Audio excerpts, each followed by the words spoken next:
여러분, 인생을 살면서 가장 위험할 때가 언제라고 생각하십니까?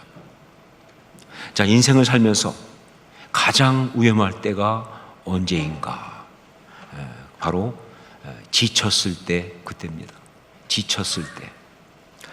관계도요, 지쳤을 때가 정말 위험합니다. 부부 관계도 그렇고 심지어 부모 자식 관계도 그렇습니다. 서로 싸우고 갈등하고 그럴 때보다 정말 위험할 때가 뭐냐? 서로에 대해서, 상대방에 대해서 지쳐갈 때. 그때 그 관계는 정말 위험한 겁니다. 삶을 살아가는 것도 그렇습니다. 어떤 어려움이나 감당 못할 충격을 받는 것보다 정말 그 삶에 큰 위험이 되는 것은 바로 그런 어떤 여러 일들 여러 번 경험하면서 지쳤을 때, 그때가 진짜 위험한 거예요. 신앙도 그렇습니다. 신앙의 가장 큰 위기는요, 영적으로 지쳤을 때, 그때의 가장 큰 문제가 되는 거예요. 이것은 사역자들에게도 예외가 아닙니다. 우리는 구약에서 가장 능력 있는 하나님의 사람 가운데 한 사람으로 엘리야를 꼽습니다. 이 사람은요, 별명이 뭐냐면 불의 선지자입니다. 그럴 정도로 아주 파워풀한 사람이에요, 엘리야. 자, 그런데 이런 불의 선지자라고 하는 이 별명을 가진 엘리야도요, 악한 상대방 이세벨이 무너지지 않고 계속 공격을 하면서 그러다 그 공격 앞에 지시니까 그 혹독한 시간을 견뎌냈던 사람이, 그 엄청난 대결에서도 무너지지 않았던 그런 사람이 말이죠, 광야로 도망을 해서 로뎀나무 아래 들어 누웠더라고요. 죽기를 구하면서. 이게 바로 지친다는 거예요. 여러분, 다시 말하지만 지친다는 것은요, 정말 엄청난 삶의 위기인 것입니다. 특히 신앙인에게는요, 이 지친다고 하는 것은 가장 큰 영적인 공격이다라고 말할 수가 있죠. 자, 그런데 오늘 말씀에 언약을 받은 하나님의 사람 아브라함 이야기가 나오는데 어떤 모습이냐? 바로 지쳤을 때의 이야기가 나옵니다.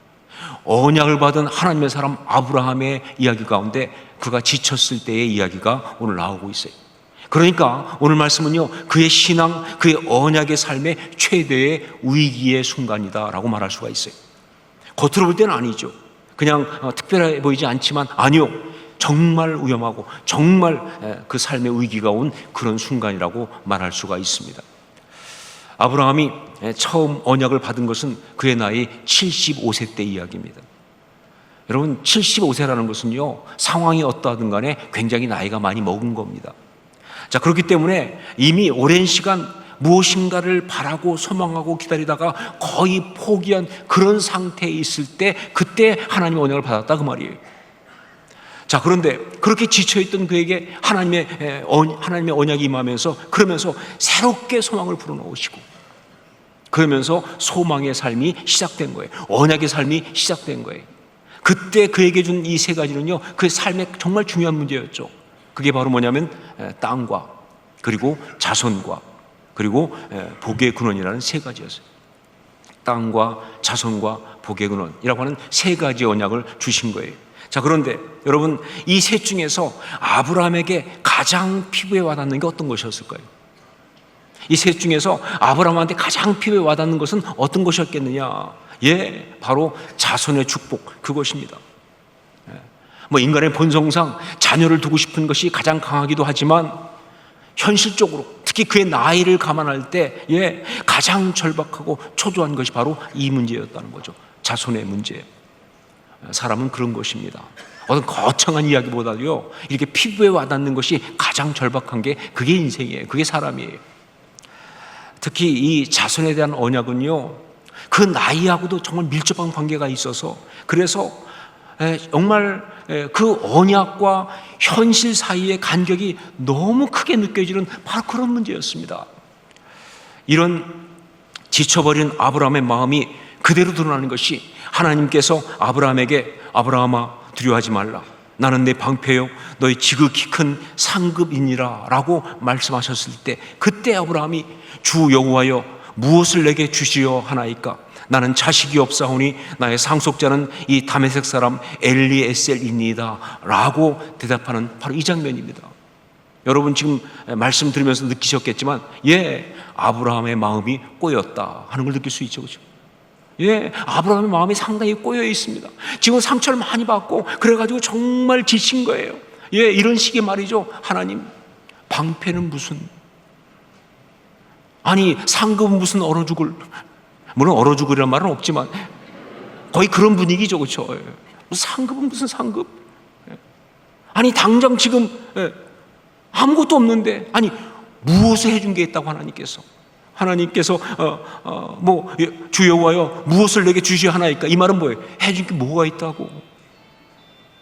아니 내가 예수 믿어가지고 하나님 믿어가지고 얻은 게 뭐가 있다고? 이런 얘기 아닙니까? 결국은 자식이 하나도 없는데, 이 문제가 안 풀리고 있는데, 이런 어떤 하나님 앞에 볼멘 소리를 할 만큼, 사실 오늘 말씀은요, 우리가 보기에도 정말 아슬아슬하고 불편한 그런 상황인 것이 분명합니다. 자, 그런데 여기서 우리가 한 가지 봐야 될 것이 있어요. 정말 중요한 것이 뭐냐? 여러분, 오늘 말씀이요, 사실은 아브라함의 신앙 여정 가운데 가장 아름답고 중요한 간증이 나오고 있는 말씀이라는 사실. 아브라함의 신앙 여정 가운데 가장 아름다운, 가장 중요한 간증이 나오고 있는 그런 말씀이라는 사실을 우리는 봐야 돼요. 언약을 받고 그 언약을 향해 살아간 신앙의 사람 가운데 최초의 사람이 아브라함이잖아요. 그래서 우리가 뭐라고 불러요? 믿음의 조상이라 이렇게 부르지 않습니까? 그런 아브라함이 자기의 그 언약의 후손들, 어떤 신앙의 후손들에게 남겨준 그의 최고의 메시지가 오늘 말씀에 나와요. 그의 가장 중요한 이야기가 오늘 말씀에 나와요. 여러분, 아브라함부터 시작해서 예수 그리스도까지 이르러서 완성되는 것, 그게 복음의 역사 아닙니까? 아브라함부터 예수까지 이르러서 완성되는 그 복음의 역사를 가장 잘 이해한 사람이 누구냐? 신학적으로 그것이 바로 사도 바울입니다. 자, 그런데 사도 바울이 말이죠, 율법이라고 하는 당시의 어떤 이 신앙을 왜곡하는 그런 그 것들과 싸우면서 그것들을 깨고 참 복음을 이야기하면서 어떤 얘기를 하느냐? 바로 이신칭의라는 말을 합니다. 이신칭의, 즉 믿음으로써 의롭게 된다, 그 얘기하는 얘기죠.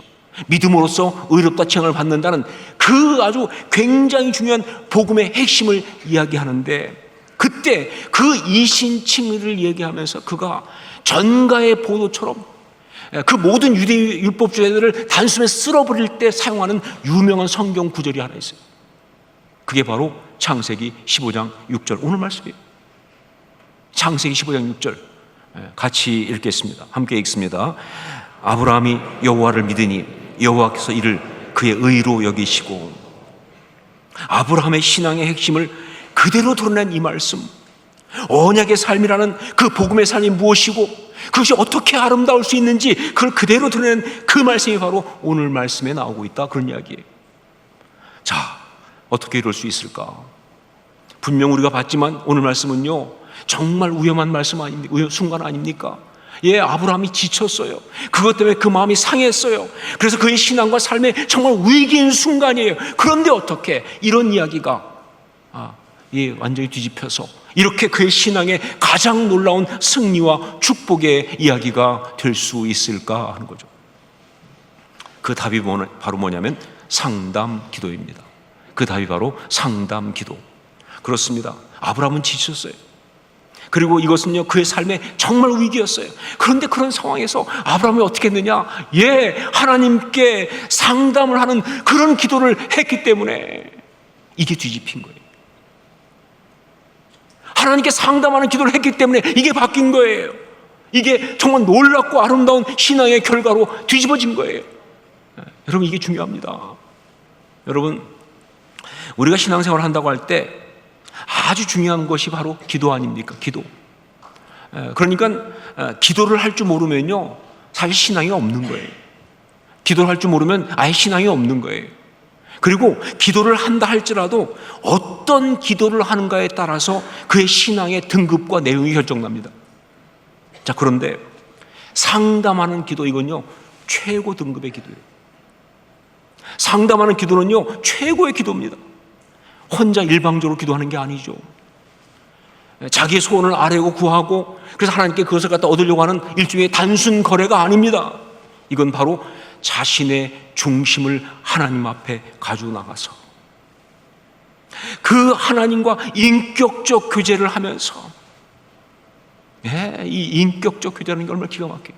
그러면서 하나님의 그 응답하심으로 다른 어떤 물건을 얻는 것이 아니라 힘을 얻고, 그 마음이 힘을 얻고, 그러면서 하나님과 더 가까워지는, 바로 그게 상담 기도니까.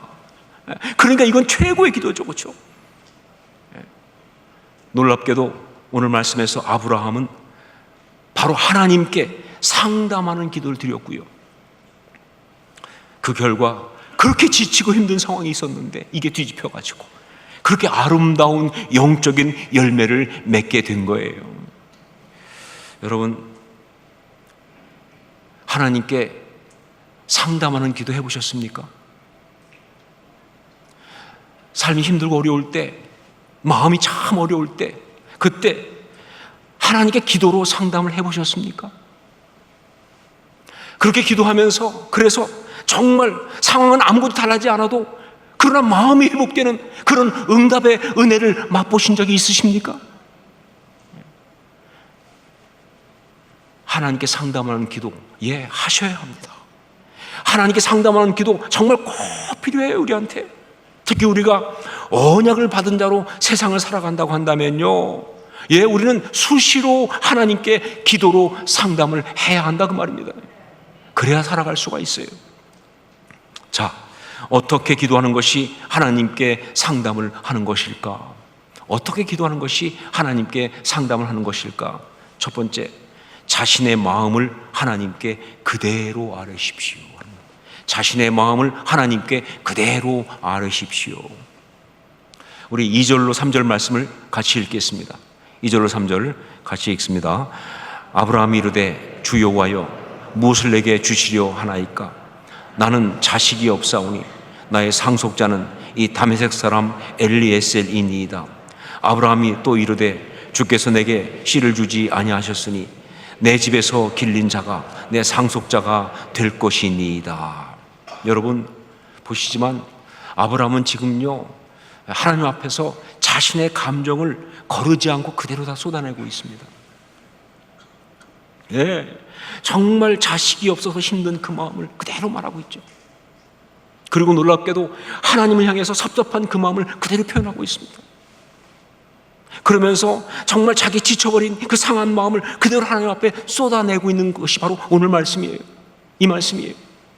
여러분, 이렇게 하나님 앞에 자신의 마음을 있는 그대로 쏟아낼 수 있어야, 그래야 상담하는 기도가 가능한 겁니다. 그것이 아픔이든, 아프면 아프다고 말해야죠. 그것이 외로움이든, 그것이 분노이든, 그것이 미움이든, 그것이 절망이든, 심지어 정말 제대로 처리하지 못하고 있는 어떤 죄성 때문에 오는 갈등이라 할지라도 이것을 갖다가 성경의 표현 그대로 하나님 앞에 물같이 쏟아놓을 수 있어야, 그래야 상담하는 기도가 가능한 것입니다. 우리가 신앙생활하면서 반드시 가져야 될 정말 중요한 영성이 바로 이거예요. 하나님 앞에 와서 힘들 때 울 수 있는 게 진짜 영성이에요. 하나님 앞에 와서 정말 그 마음에 있는 모든 상함을 다 토해낼 수 있는 거, 그거 영성이에요. 그래야 역사가 일어나니까, 그래야 회복이 일어나니까, 그게 진짜 기도죠. 하나님과의 관계가, 영적인 단계가 제대로 돼야 비로소 자기 속에 있는 그 아픔과 모든 걸 하나님 앞에 쏟아낼 수 있기 때문에 이건 정말 중요한 영성이다 하는 것이죠. 두 번째, 상담하는 기도 어떻게 하는 것인가? 두 번째, 자신을 향한 하나님의 음성을 들으십시오 하는 겁니다. 자신을 향한 하나님의 음성을 들으십시오. 오늘 말씀을 보면요, 아브라함이 하나님 앞에 자기의 마음을 그대로 다 쏟아놓고 아뢰는 그것뿐 아니라 동시에 아브라함이요, 하나님의 음성, 자신을 향한 하나님의 음성, 그 말씀을 제대로 듣고 있어요. 이게 또한 중요한 것입니다. 우리 1절 말씀을 같이 읽겠습니다. 1절 같이 읽습니다.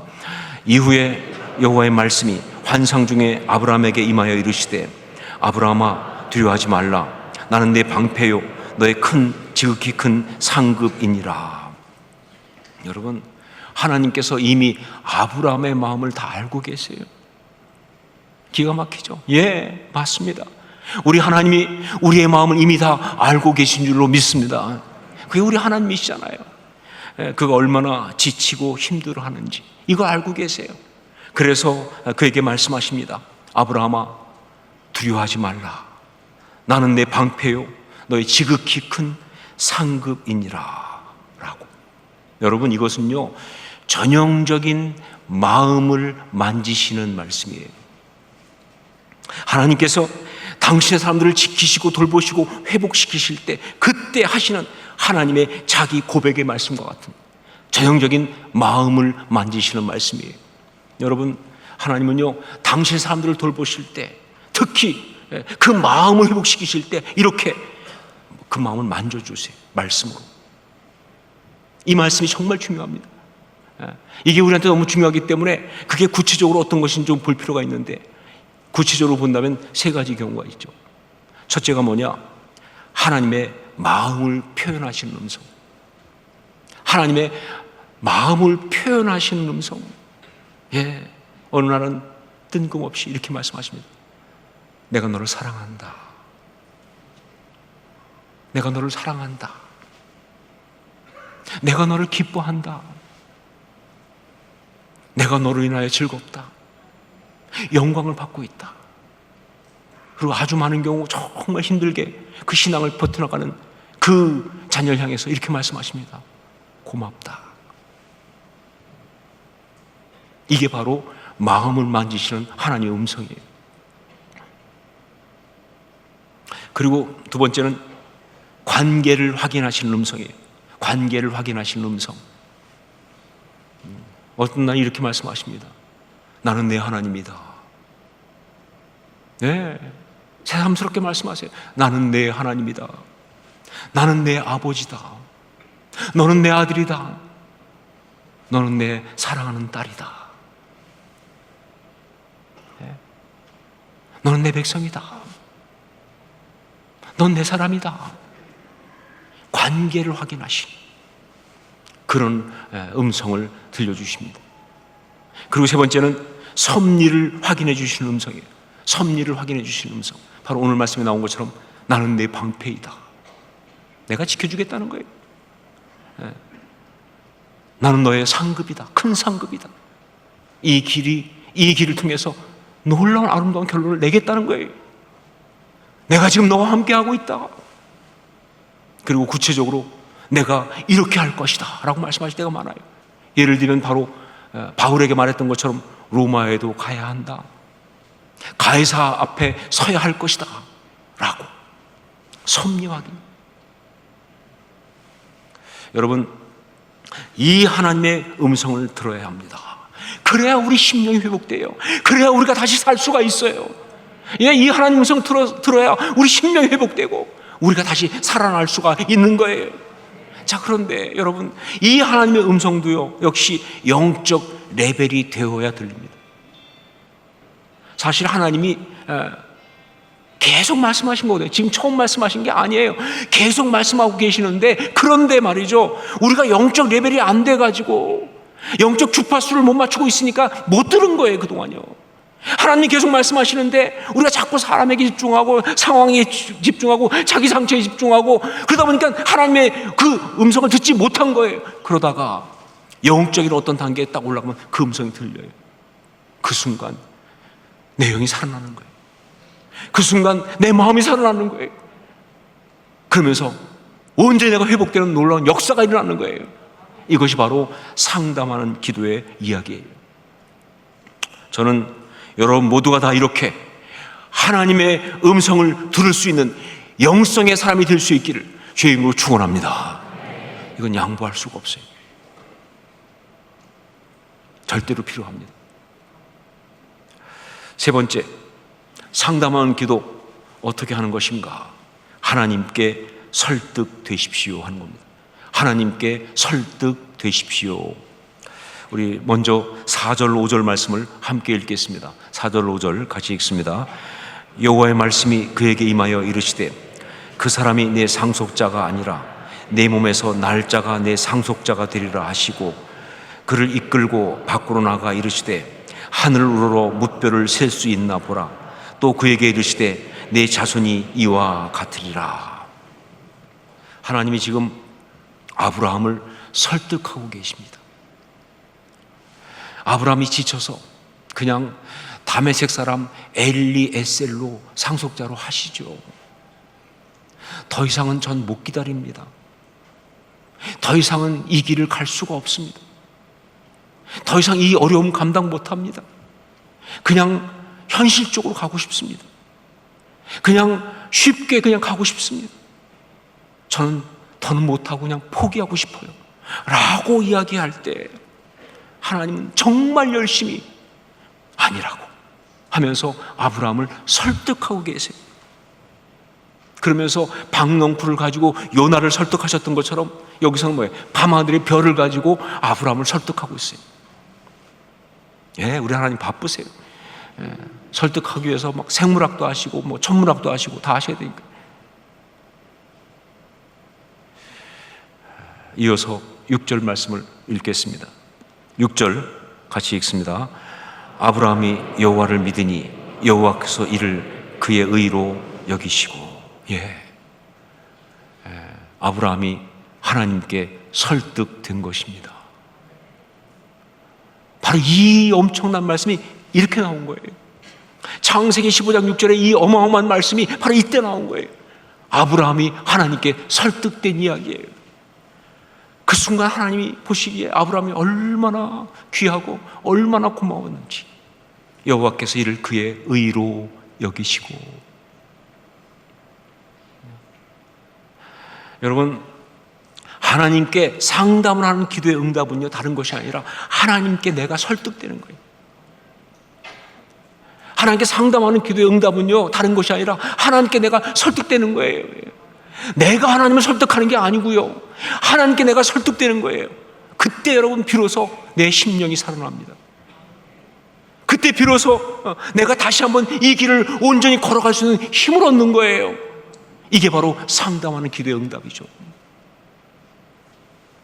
여러분, 우리가 하나님께 언약을 받고 이 세상을 살아가는 사람이라면 반드시 하나님께 상담하는 기도를 드릴 수가 있어야 합니다. 왜냐하면요, 아브라함이 보여준 것처럼 그렇게 언약을 받고 그 언약의 삶을 살아가는 삶은요 지칠 수밖에 없어요. 언약이 바로바로 이루어지는 게 아니기 때문에, 현실이라는 것 때문에 지칠 수밖에 없어요. 때때로 무너질 수밖에 없어요. 그 언약과 현실 사이의 간격 때문에 마음이 상하고 지칠 수밖에 없어요. 그런데 그때 우리는 하나님께 기도로 상담을 해야 돼요. 아니면 큰일 납니다. 그때 하나님 앞에 상담하는 기도를 드릴 수 있어야 되는 거예요. 그래야 우리가 살아날 수 있어요. 그래야 우리가 회복될 수 있어요. 그래야 이 길을 제대로 갈 수가 있는 거예요. 여러분, 삶 속에서 정말 언약과 현실 사이의 간격 때문에 힘들고 어려운 순간을 맞았을 때, 그것 때문에 마음이 지쳤을 때 놓치지 않고 하나님 앞에 나아가서 상담하는 기도를 하는 여러분 모두가 될 수 있기를, 제가 될 수 있기를 주의 이름으로 축원합니다. 그래서 이 땅을 살아가면서 그 언약의 성취까지 실패하지 않고 끝까지 걸어나가는 우리 모두가 될 수 있기를 주의 이름으로 축원합니다.